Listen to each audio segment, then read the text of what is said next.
세력은 이미 들어왔습니다. 개미만 모르는 매집 확정 구간의 모든 흔적. 이 영상은 주식을 오래 해본 분일수록 끝까지 보셔야 합니다. 왜냐하면 이 영상은 어떤 종목이 오를까를 맞히는 영상이 아니라 왜 항상 개인만 꼭대기에서 사게 되는지를 설명하는 영상이기 때문입니다. 이런 경험 있으셨을 겁니다. 차트는 좋아 보였고 거래량도 터졌고 뉴스도 나왔는데 내가 사자마자 주가는 멈춥니다. 그리고 며칠 뒤 이런 말이 나옵니다. 세력이 빠졌다. 개미만 물렸다. 하지만 문제는 세력이 빠져서가 아닙니다. 이미 훨씬 전에 들어와 있었기 때문입니다. 이 영상에서 중요한 건 세력이 있다 없다를 따지는 게 아닙니다. 더 중요한 건 세력은 항상 개인보다 먼저 들어온다는 사실이고 그 흔적은 절대 차트에서 사라지지 않는다는 점입니다. 우리가 못 본 게 아니라 그동안 어떻게 봐야 하는지 몰랐을 뿐입니다. 이 영상은 급등주 추천을 하지 않습니다. 종목도 찍지 않습니다. 대신 앞으로 어떤 차트를 보더라도 이건 이미 세력이 들어온 구간이구나. 여긴 아직 개인들만 있는 구간이구나. 이걸 차트만 보고 판단할 수 있는 기준을 드립니다. 이 기준을 이해하면 매매는 훨씬 편해집니다. 먼저 이 영상에서 말하는 세력의 정의부터 명확히 하겠습니다. 세력은 특정 집단이나 음모가 아닙니다.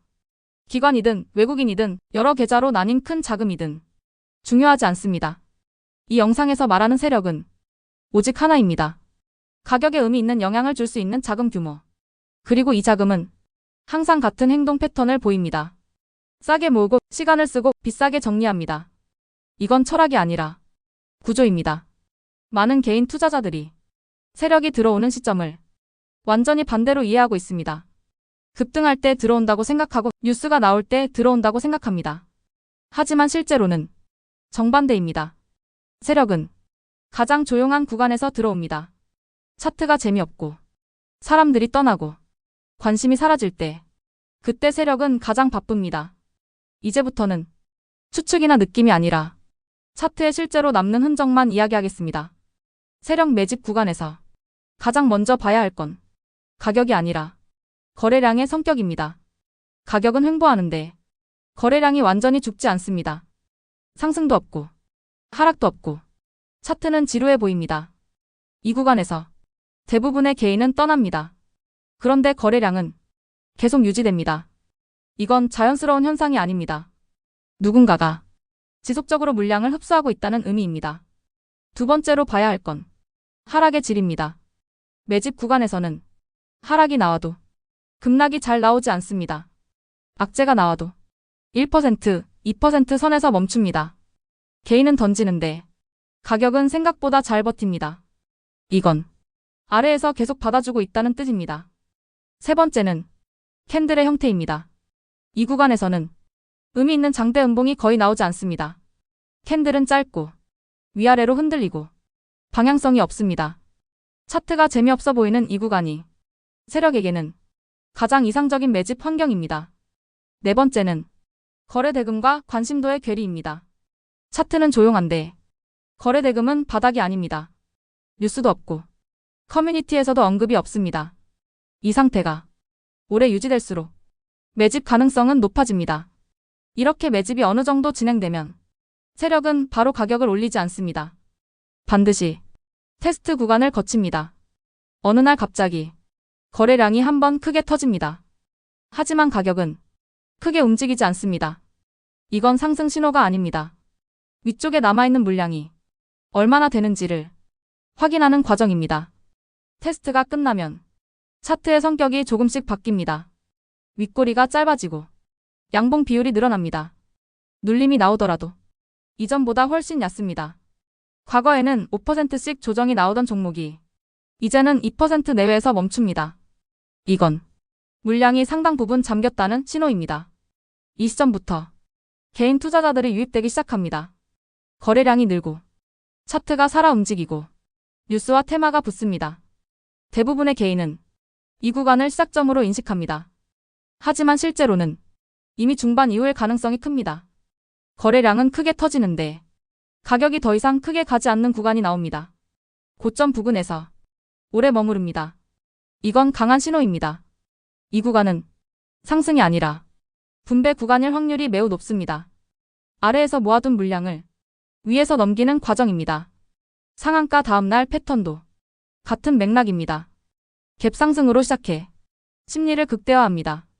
기대가 가장 커질 때 실제 물량은 조용히 정리됩니다. 이 구간에서 가장 많은 개인이 잡힙니다. 세력이 빠져나간 뒤 차트는 아주 정직해집니다. 거래량은 많은데 고점을 돌파하지 못합니다. 반등이 나와도 윗꼬리가 반복해서 달립니다. 저점은 조금씩 낮아집니다. 이때 대부분 이렇게 말합니다.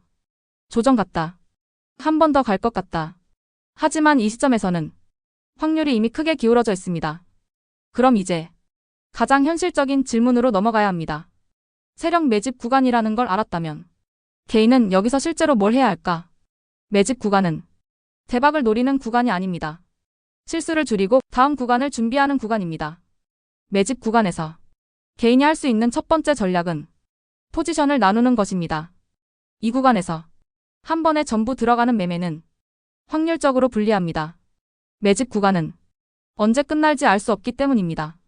그래서 개인이 할 수 있는 가장 현실적인 선택은 소액으로 참여하면서 가격이 아니라 행동을 관찰하는 것입니다. 이 포지션은 수익을 위한 포지션이 아니라 정보를 얻기 위한 포지션입니다. 두 번째 전략은 저점 예측을 포기하는 것입니다. 매집 구간은 바닥 맞추기 게임이 아닙니다. 저점을 살짝 깨는 움직임은 매집 과정에서 매우 자주 나옵니다. 개인이 봐야 할 건 가격이 아니라 구조가 유지되는지 여부입니다. 세 번째 전략은 시간을 이용하는 매매입니다. 매집 구간에서는 가격보다 시간이 중요합니다. 며칠이 아니라 몇 주, 몇 달을 같은 영역에서 유지하느냐가 핵심입니다. 이 구간에서는 아무 일도 안 일어나는 게 정상이라는 기준을 먼저 세워야 합니다. 네 번째 전략은 손절 기준을 가격이 아니라 구조로 잡는 것입니다.